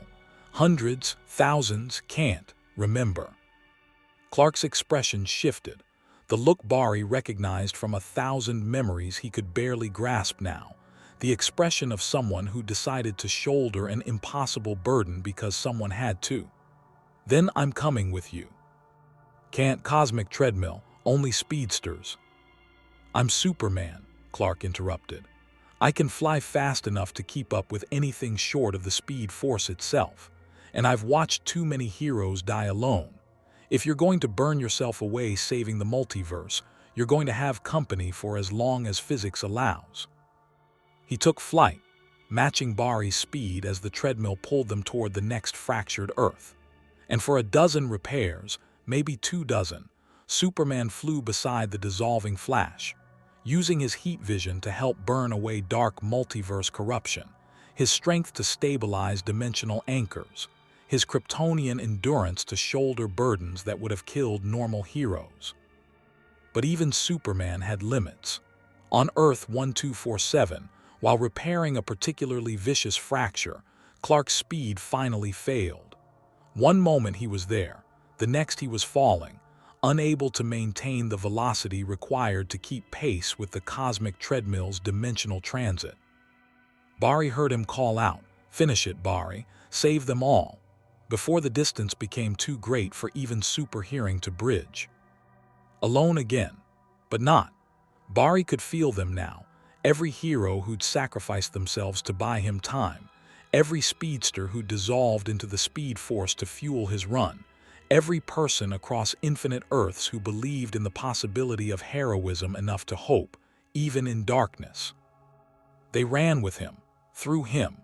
Their energy merged with his, their memories supplementing what he'd lost, their determination becoming his when his own faltered. The treadmill screamed, Bari screamed with it, reality screamed around them both, but he kept running. 1,000 Earths repaired. 2,000. 3,000. Each one takes more of him, burning away everything that made Barry Allen distinct from pure Speed Force energy. His thoughts were lightning now, his consciousness distributed across infinite timelines simultaneously, his identity a frequency rather than a name. The reverse flash appeared on Earth 3891. Eobard Thawne, the man from the future who devoted his existence to destroying Barry Allen, stood in the center of a fractured timeline and smiled with genuine, terrible satisfaction. "I waited," Eobard said. "Across all the chaos and dissolution, I preserved myself specifically for this moment, because I wanted to watch. I wanted to witness Barry Allen finally achieving what I could never accomplish, perfect, absolute self-destruction in service of heroism. It's beautiful, Barry. You're finally becoming what you were always meant to be, a sacrifice burned on the altar of impossible responsibility." Barry couldn't respond, didn't have enough coherent identity left for words, but the Speed Force responded for him, lightning crackling with fury that transcended individual grudges. "No last words," Eobard laughed. "No heroic speech about hope and justice. You're too far gone even for that. Good, that makes this easier, because I'm going to stop you, right here, right now. I'm going to end your run before you repair the final Earths, and I'm going to make sure the multiverse dies remembering that Barry Allen failed." He moved at impossible speed, reverse flash velocity that was Barry's power inverted and amplified. His hands crackled with negative Speed Force energy, designed to unravel everything Barry had repaired. They clashed at the center of a dying Earth, lightning against lightning, hero and villain, existence and negation. Eobard Thawne had hated Barry Allen for centuries, had devoted infinite lifetimes to destroying everything the Flash represented. And here, finally, was his chance to succeed absolutely. But Eobard had miscalculated, because Barry Allen no longer existed as a target for revenge. He was Speed Force itself now, pure cosmic energy bound by the last threads of heroic will, and Speed Force did not hate. It simply was motion, time, the fundamental force that allowed change and growth and forward momentum to exist at all. When they collided, when Eobard tried to inject his negative energy into Barry's essence, he encountered not a person but a concept, and concepts cannot be killed, only misunderstood. Eobard Thawne screamed as the Speed Force embraced him, not as punishment or vengeance, but as welcome, the prodigal speedster finally coming home. All his hatred, all his rage, all his centuries of obsessive revenge were acknowledged, accepted, and ultimately transmuted into forward motion. His negative energy became just another frequency of the Speed Force, his existence folded into the grand tapestry Barry was weaving. "No," Eobard gasped, feeling his identity dissolving just like Barry's had. "No, I won't. I refuse to become part of your heroic sacrifice." "Not heroic," Barry managed, his voice the crackle of lightning across infinite worlds. "Just necessary." Eobard Thawne, the reverse flash, dissolved into golden lightning and became one more thread in reality's repair. The treadmill surged forward. Fewer Earths now. Hundreds remain instead of thousands. Barry, or what remained of Barry, could sense the end approaching. The final Earth. The last repair. And then 30 seconds to say goodbye to individual existence before he became the Speed Force Foundation permanently. The Dark Multiverse made its final push on Earth 7643. Every corrupted hero, every nightmare variant, every dark god and twisted titan came flooding through dimensional breaches. The Superman who fell, the Wonder Woman who slaughtered, the Green Lantern Corps that served fear, the Darkseid who won, and leading them all the Batman who laughs, his grin wide enough to swallow worlds. "You've come so far," the Batman who laughs said, his voice affectionate and poisonous. "Almost to the end. Almost to the moment where Barry Allen ceases completely and becomes just another cosmic force that heroes worship but never truly know. Poetic, tragic, inevitable, but," he gestured to the horde behind him, "not guaranteed. We are entropy, Flash. We are every way heroism fails, every path where darkness wins. You're trying to repair reality, but reality includes us. So even if you succeed, even if you burn yourself away completely, you'll only delay our return. Eventually, somewhere, somehow, heroes will fail again. And when they do, we'll be waiting. Barry didn't argue, didn't waste energy on words the Batman who laughs wouldn't believe anyway. He simply ran. Directly at them, through them, around them. The cosmic treadmill sang as Barry channeled every remaining fragment of his existence into the Speed Force, transforming himself into a living, burning tsunami of cosmic energy. He hit the horde of dark multiverse horrors like cleansing fire, and they burned. The Superman who fell screamed as golden lightning scoured corruption from his core, restoring the heroic Kal-El beneath. The Wonder Woman who slaughtered wept as Diana's true nature was forcibly remembered, overwhelming the darkness. The nightmare variants exploded into their component realities, torn apart by Speed Force energy that demanded coherence, clarity, and the distinction between real and false. The Batman who laughs was last. He fought hardest, his corruption so deep that burning it away required Barry to sacrifice memories he'd been protecting, Iris's wedding vows, the first time he'd saved someone as the Flash, the moment he decided to become a hero at all. Worth it? The Batman who laughs asked as he burned. Dying so completely that even your name will fade, dissolving into energy so that ungrateful realities can continue existing. Yes, Barry said, and meant it absolutely.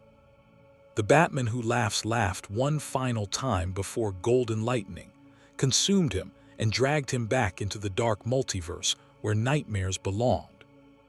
Earth 7643 stabilized, then 7644, then 7645, 7646, 7647. Barry was running through the final Earths now, barely conscious, barely coherent, more Speed Force than person. The cosmic treadmill burned beneath him, reality sang around him, and the multiverse slowly, painfully, beautifully began to heal. One Earth remaining, the Prime, his home, where Superman had died and Darkseid had won and Barry Allen had made the catastrophic choice to refuse loss. The treadmill brought him home. Earth Prime materialized around Barry like a memory struggling to become real. He was home, or what remained of home after the multiverse's shattering had torn it halfway to oblivion. Central City sprawled beneath him, but it existed in a fractured state, buildings phasing between damaged and whole, the sky flickering between the ash-choked aftermath of Darkseid's invasion and the clear blue of a world that had never known such horror. The cosmic treadmill slowed, not stopping. It could never truly stop until the work was complete, but allowing Barry this final moment of recognition. This Earth had been the epicenter of the catastrophe, the reality where his grief and arrogance had exceeded even the Speed Force's capacity to contain. Repairing it would require everything left of him, every remaining memory, every last fragment of identity, everything that made Barry Allen distinct from pure cosmic energy. He could feel them, the people of Earth Prime, existing in quantum superposition between life and death, between victory and defeat. The Justice League that had fallen and the one that had survived. The Darkseid who had conquered and the one who'd been repelled. All of it overlapping, all of it wrong, all of it screaming for resolution. And standing in the center of Central City, waiting with arms crossed and expression unreadable, was Superman. Not a variant, not a corrupted version. The Clark Kent Barry had tried to save, alive but translucent, flickering between existence and non-existence, because this reality couldn't decide if he'd survived or died. Barry, Clark said, and his voice echoed across multiple states of being. I've been waiting. I felt you coming, felt you repairing reality Earth by Earth, burning yourself away to fix what broke. And I've been standing here trying to decide whether to thank you or punch you. Barry tried to speak, couldn't. He was more lightning than vocal cords now, more concept than flesh. Clark continued, his form stabilizing slightly as if Bari's proximity lent him coherence. "You broke reality because you couldn't accept my death, because you loved me, loved all of us, so much that you'd rather shatter infinite Earths than let us fall. That's not heroism, Bari. That's the same tyrannical certainty that corrupts Superman in every dark timeline, the absolute conviction that you know better than the universe itself." The words hit harder than any of the Batman Who Laughs attacks, because they were true. Bari had seen it in 1,000 variations across his repairs. Every Earth where Superman became a tyrant, it started with one impossible choice, one refusal to accept loss, one moment of deciding that his judgment superseded everyone else's freedom. "But," Clark said, and his expression softened, "you also spent yourself completely to make it right. You didn't try to rule the multiverse you broke, didn't use your power to reshape reality according to your vision. You just ran, and burned yourself away second by second until there was almost nothing left except the determination to fix your mistake." He smiled, sad and proud simultaneously. "That's the difference, Bari, between tyrants and heroes. Tyrants refuse to pay the cost of their choices. Heroes pay everything and never stop paying until the debt is settled." Bari's form flickered. He could feel the speed force pulling at what remained of his consciousness, eager to complete the final repair and claim him fully. But there were others here, appearing one by one as Earth Prime's fractured nature allowed them through. Diana materialized, her armor dented and blood-streaked, but her eyes clear. She touched 2 fingers to her heart, Amazon salute to a warrior earning Themyscira's highest honor. "You ran well, Flash. The gods themselves will remember your sacrifice." Bruce emerged from shadows that shouldn't exist, his cape torn and cowl cracked. He said nothing, but his hand moved to his utility belt and removed a batarang, his last one, Bari somehow knew, and placed it on the ground at his feet. The gesture of a soldier marking a fallen brother's grave. Hal Jordan appeared in a construct of green willpower, his ring flickering but functional. "I've seen people overcome fear across the universe, but dissolving yourself across infinite Earths to save them all, that's not just courage, Bari. That's something beyond what most of us can even imagine." Arthur rose from a central city fountain that existed and didn't exist, his trident glowing with Atlantean power. "The ocean remembers everything. Your sacrifice will be sung in our depths for generations." Jaon's phased into visibility, his Martian form solid despite reality's instability. "I felt your mind dissolving, old friend. Every memory sacrificed, every thought burned away. Yet you continued. That is not merely heroism, that is love made absolute." Victor Stone appeared last, his mother box integration stabilizing the area around him. "My tech is reading you as 97% pure speed force energy, Bari. 3% still cling to individual identity. I don't know how you're even conscious right now, let alone capable of one final repair." "Stubbornness," Bari managed, his voice the crackle of lightning across multiple frequencies. "Always was my best quality." Wally West burst through the quantum uncertainty, not the variant from Superman's tyrannical Earth, but Prime's Wally, young and terrified and determined. He ran to Bari's side, tears streaming, speed force lightning crackling around him in untrained, chaotic patterns. "Uncle Bari, don't," Wally begged. "Please, there has to be another way. I'll run. I'll burn myself instead, just." "Has to be me," Bari said gently. "I broke it, I fix it, that's responsibility." "Then I'm running with you," Wally insisted. "For as long as I can, however much it costs, you're not dissolving alone." Bari wanted to refuse, wanted to protect Wally from this burden. But he didn't have enough individual identity left to argue, and the cosmic treadmill was already pulling him toward Earth Prime's core, where the final repair awaited. Wally ran beside him.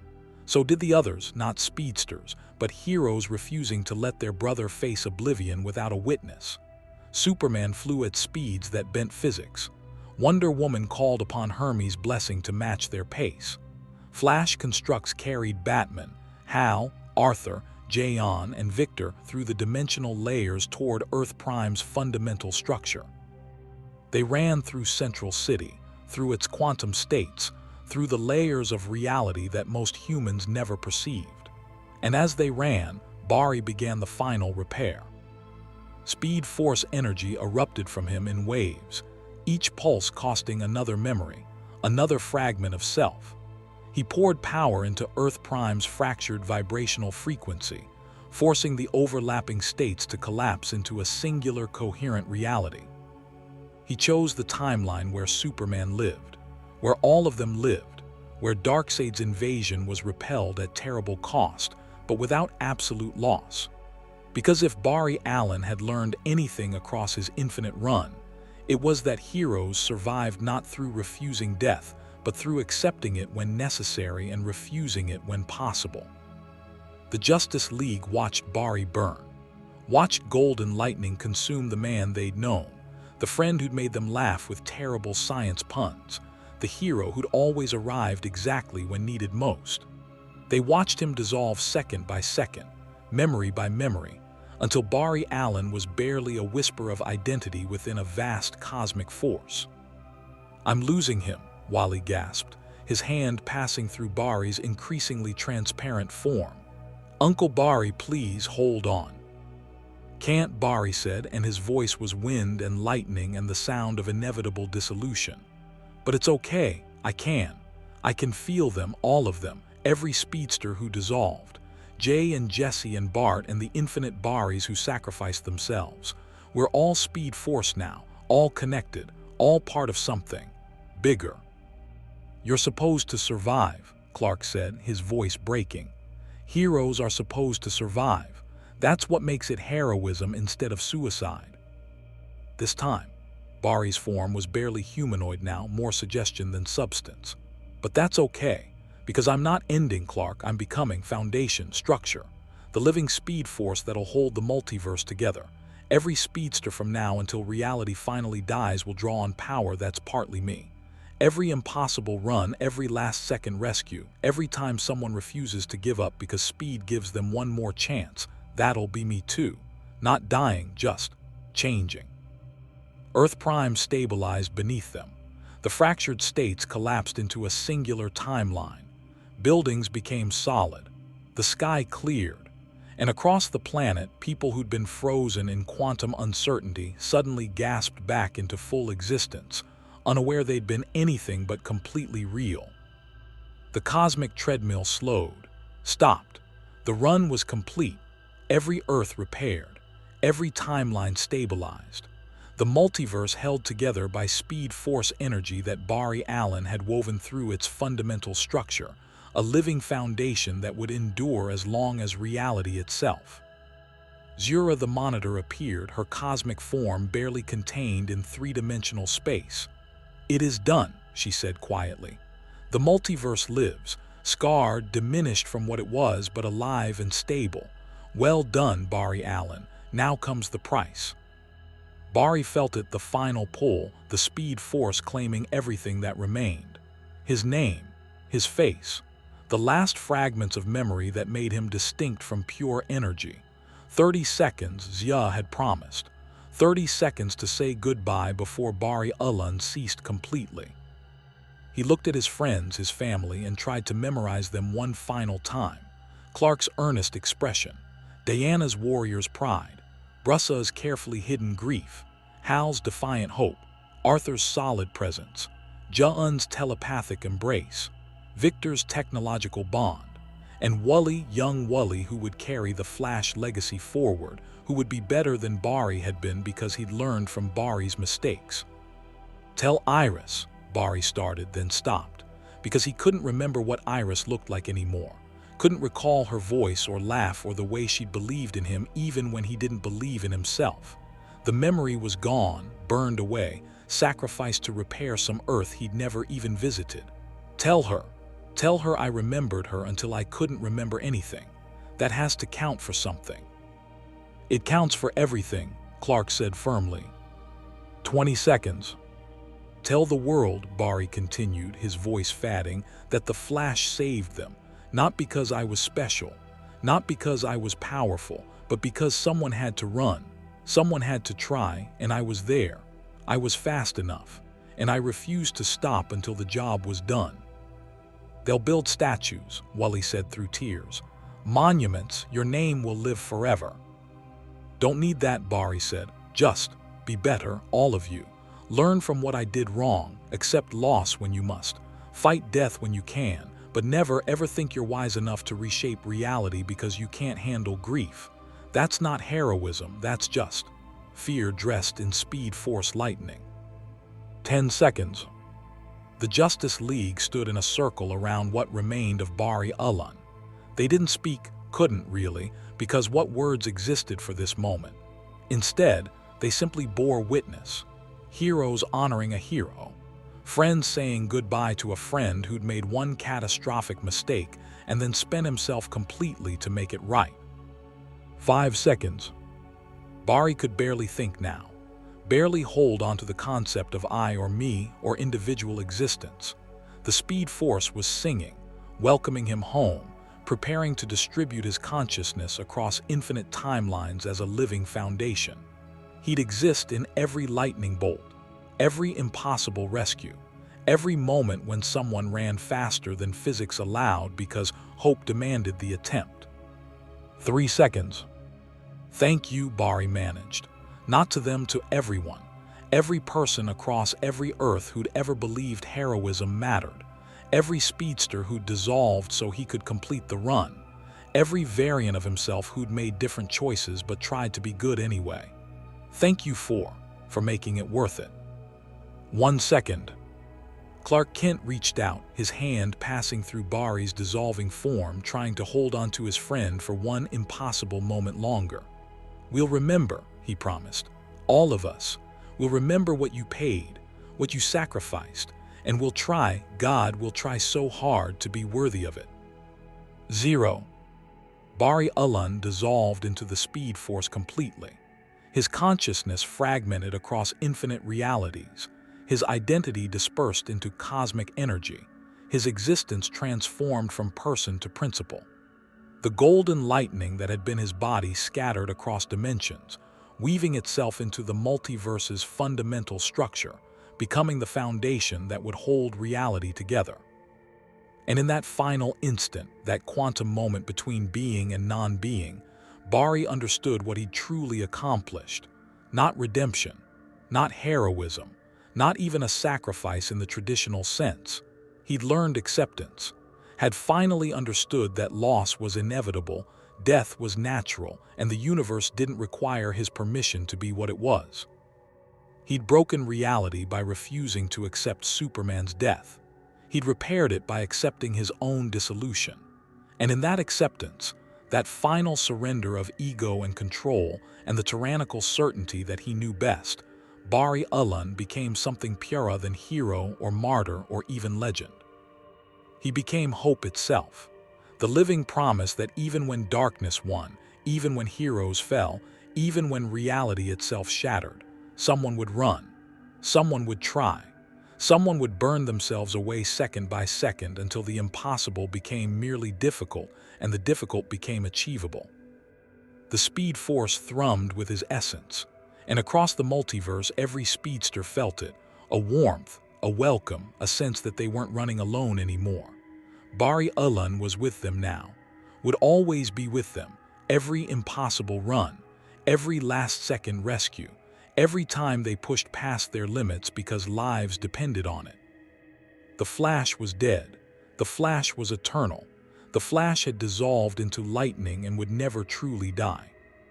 Central City's lightning rod, erected decades ago to protect the city from electrical storms, suddenly blazed with golden energy.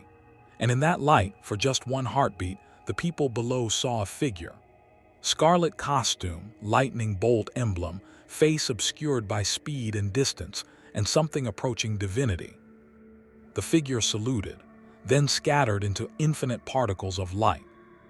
The Justice League stood in silence, tears tracking down faces that had seen too much loss, arms around each other because what else could they do? They'd witnessed something profound and terrible, the death of their friend and his transformation into something beyond death. Wally West collapsed to his knees, speed force lightning crackling around him in patterns that weren't random. They were instructed, guidance. Bari's final gift, teaching his successor everything he'd learned, everything he'd become, transmitted through the speed force itself. Wally gasped, his eyes glowing gold, as techniques and strategies and pure heroic determination flooded into his consciousness. "He's still here," Wally whispered. "I can feel him in the speed force, in the lightning, in the space between heartbeats where speedsters exist. He's not gone, he's just different." "All heroes become different," Diana said softly. "Those who survive become legends, those who fall become myth, and those who sacrifice themselves completely." She looked at the dispersing golden light. "They become the stories we tell when darkness seems insurmountable, when impossible odds require impossible courage. Bari Ulan is the story we'll tell about why heroes never give up. Why does someone always run?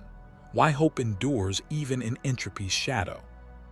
Superman floated down, his feet touching solid ground that Bari's sacrifice had made real again.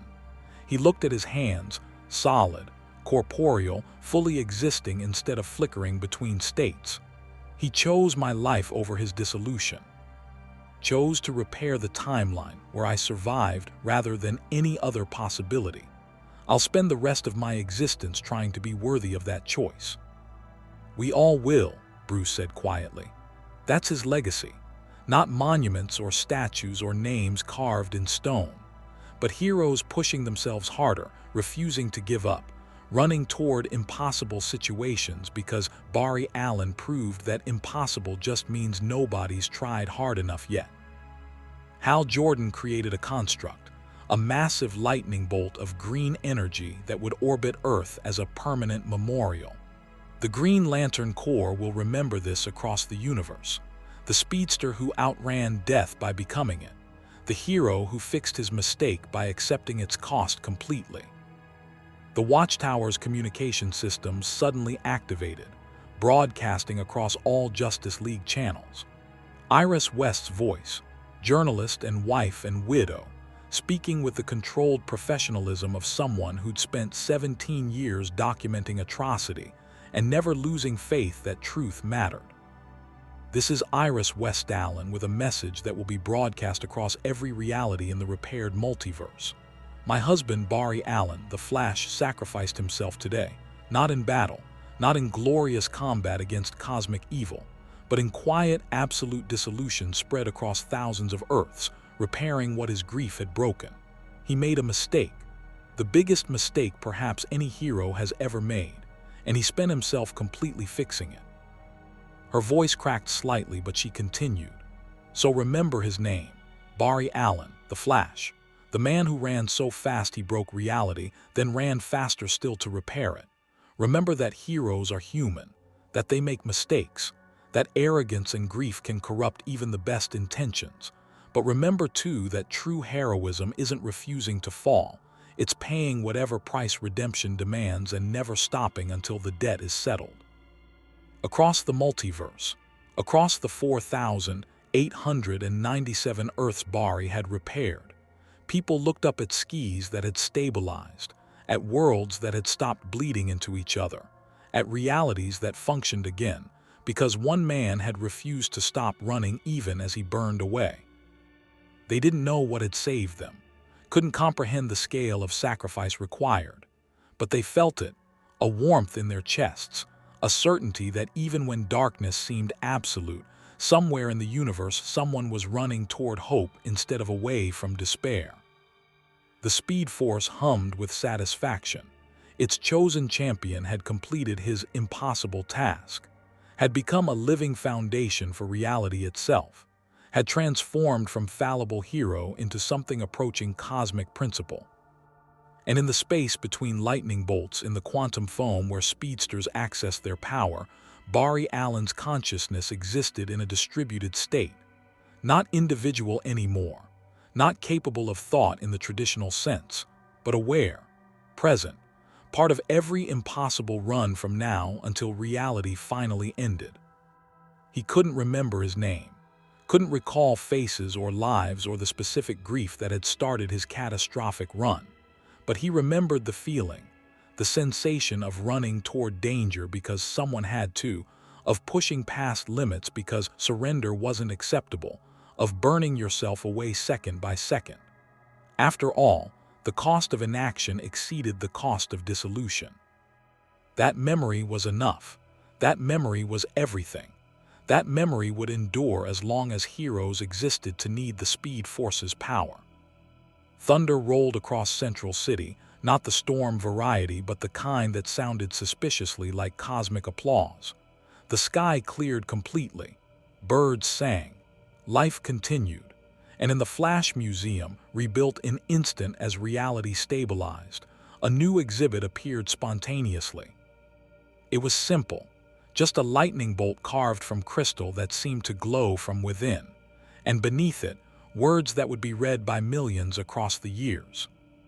Barry Allen, the Flash, who broke the multiverse, and burned himself away to fix it, ran until there was nothing left but lightning, and taught us that heroes don't quit, even when quitting means survival. Wally West stood before the exhibit, his costume new and untested, his identity as the Flash barely hours old. He placed his hand on the crystal lightning bolt and felt warmth, Uncle Barry's warmth, transmitted through the Speed Force connection that would never completely fade. "I'll be better," Wally promised. "I'll learn from your mistake. I'll accept loss when I must. I'll honor your sacrifice by being the hero you taught me to be. And I swear on the Speed Force itself, I'll never let your story be forgotten." Golden lightning crackled in response. Not words, not guidance, just acknowledgement. Barry heard, Barry understood, and somewhere in the distributed consciousness that was his existence now, he approved. The multiverse breathed again. 4,897 Earths, each with billions of lives, each with infinite potential for heroism or corruption, all held together by Speed Force energy that had once been Barry Allen. The scars remained.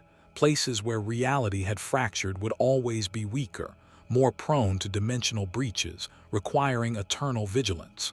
But they endured. In Superman's world, the tyranny softened. Clark Kent, Prime's Clark, the one Barry had chosen to preserve, flew to the regime Earth through dimensional rift and stood before his darker self. No fight, no judgment, just two versions of the same man, one who'd stayed true and one who'd fallen, having a conversation about the weight of godhood and the necessity of remaining human. "He saved you," Dark Superman said, looking at his Prime counterpart with something approaching envy. "Dissolved himself completely to preserve the timeline where you survived. He thought you were worth that cost." "Then I'd better prove him right," Prime Superman replied, and he extended his hand not in combat but in offer. "Come back with me. Help repair what we can. You've ruled through fear for 17 years. Try serving through hope for 17 more. See which one actually saves more lives." The Dark Superman stared at that offered hand for a long moment. Then, slowly, he took it. In Gotham, Thomas Wayne stood before Prime Bruce Wayne, his son in another reality, his ally in this one, and said the words he'd never managed before his death. "I'm proud of you, for never becoming what I became, for staying true when I compromised, for being the Batman this world needed instead of the one my grief created." Bruce Wayne, who'd spent his life being strong for everyone else, finally allowed himself to break, to grieve, to accept that some losses couldn't be prevented and that heroism wasn't measured by who you saved, but by who you kept trying to save even in impossible circumstances. Donna Troy returned to the Resistance with news. Superman was changing, opening prisons, disbanding neural compliance networks, returning freedom to populations that had forgotten what freedom felt like. It would take years, decades, but the tyrant who'd conquered Earth for 17 years was slowly, painfully learning to be Clark Kent again. Bari's sacrifice did that, Donna said, addressing the gathered resistance members. One man dissolving himself across infinite realities convinced Superman that redemption was possible, that change was achievable, that heroes could fall and still find their way back to light. If that's not worth remembering, nothing is. Iris West Allen wrote the story, not for her Earth alone, but for every reality. She documented Bari's mistake, his catastrophic attempt to refuse loss, his shattering of the multiverse. But she also documented his redemption, his impossible run, his absolute refusal to stop until he'd repaired what he broke, regardless of personal cost. The story spread across dimensions, translated into 1,000 languages, told in 1,000,000 variations. And everywhere it went, people understood. Heroes were human. Heroes made mistakes. But heroes also paid their debts, no matter the cost. The Speed Force hummed with Bari's distributed consciousness, content in ways individual existence had never allowed. He existed in every lightning bolt now, every impossible rescue, every moment when speedsters pushed past their limits because someone needed saving. Kid Flash in Keystone City, Impulse in the 30th century, the Flash of Earth 2, all of them drawing on power that was partly Bari Allen, all of them carrying fragments of his heroic determination. He couldn't remember specific faces anymore, couldn't recall individual conversations or relationships or the grief that had started everything. But he remembered the feeling, the absolute certainty that some sacrifices were necessary, some costs were worth paying, some runs had to be completed regardless of what they demanded. That memory echoed across the multiverse. Every time a hero faced impossible odds and tried anyway, every time someone ran toward danger instead of away, every time hope endured in darkness, that was Bari's legacy, more permanent than any monument, more powerful than any memory. The Justice League gathered at the Flash Museum on the anniversary of Bari's dissolution. They stood before the crystal lightning bolt and shared stories, not about the mistake he'd made, but about the man he'd been, about terrible science puns and worse timing, about someone who'd always arrived exactly when needed most, about a hero who'd proven that even catastrophic failure could be redeemed through absolute commitment to making things right. "He's not really gone," Wally said, his hand resting on the crystal, feeling the warmth of Speed Force connection. "Every time I run, I feel him. Every impossible rescue, every last-second save, he's there. Part of the Force, part of the lightning, part of what makes us who we are." "All heroes become eternal," Wonder Woman said softly. "But only a few become legendary. And legends, truly great legends, are the ones who teach us not through perfection but through their humanity, through their mistakes and their redemption, through their absolute refusal to let failure be final." Superman placed a hand on the crystal beside Wally's. "I'll spend my life trying to be worth what he paid. We all will. That's what heroes do. We honor our fallen by being better, by learning from their sacrifices, by carrying their legacy forward into whatever darkness waits." "He'd hate the speeches," Batman said dryly. But his hand joined the others on the crystal lightning bolt, and his voice was softer when he continued.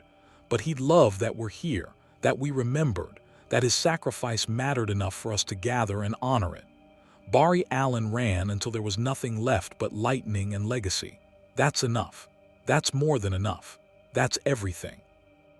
Golden lightning crackled across the crystal, warming beneath their hands. And in that lightning, distributed across infinite realities, Bari Allen felt their presence, felt their love and grief and determination to be worthy of his sacrifice. He couldn't respond, couldn't speak or comfort or tell them everything was okay.